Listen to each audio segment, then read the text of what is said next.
No, listener, I get where you're coming from. You're saying it's a mismatch.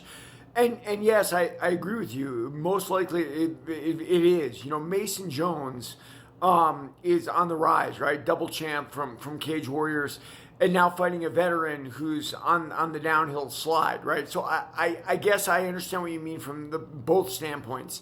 And I guess it gives me the opportunity to talk about the Vittori fight that I didn't talk about. You know, Vittori lost to Delice, and it's not that they didn't have the same amount of skill, the same amount of a lot of things, you know, power and durability and all that. It's the fact that, you know, Delice's career is on the rise and Vittori's career is on the downslide. And so they make matchups like this.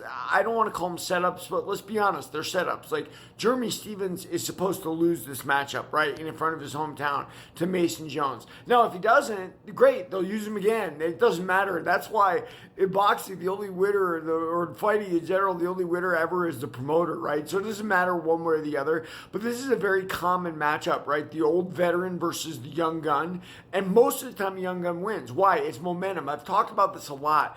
Fighting is very momentum based, right? It's why in boxing they were, you know, as soon as you lost your undefeated record, they kind of discarded you for so long. Everything's momentum because fighting is so mental. Ideally, if you're in the top ranks or wherever you are, like you're in the greatest shape you can be in, your skills have gotten there. So everything else then becomes this mental battle of how you defeat your opponent.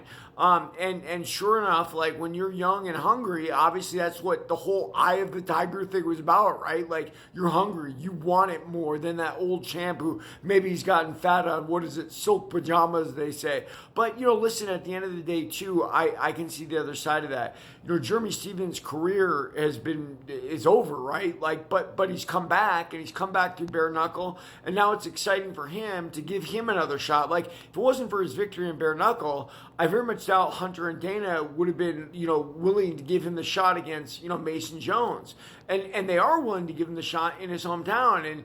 And the other thing I'll tell you about hometown stuff is, you know, I went to a Bellator in San Diego when I was living there, and about 30 fighters I knew from San Diego, not 30, but about 10 fighters I knew from San Diego from training with them were on the undercard. These are guys that were not worthy of a Bellator fight, but it didn't matter, right? What mattered is they were in their hometown, and that was going to put butts in seats. People were going to come out to see it. It's the same thing with Jeremy Stevens. Now, Jeremy Stevens is an advanced guy, right? Like, he deserves to be in the UFC, obviously, but he's also from Des Moines. So now these people who know of his whole career are going to come and they're going to buy tickets, and it's going to be more money for the UFC. So all of this stuff is very calculated in its own way, but at the same time, I don't mind Jeremy Stevens getting another shot. I think it's cool. Everybody, read my book, Warrior of the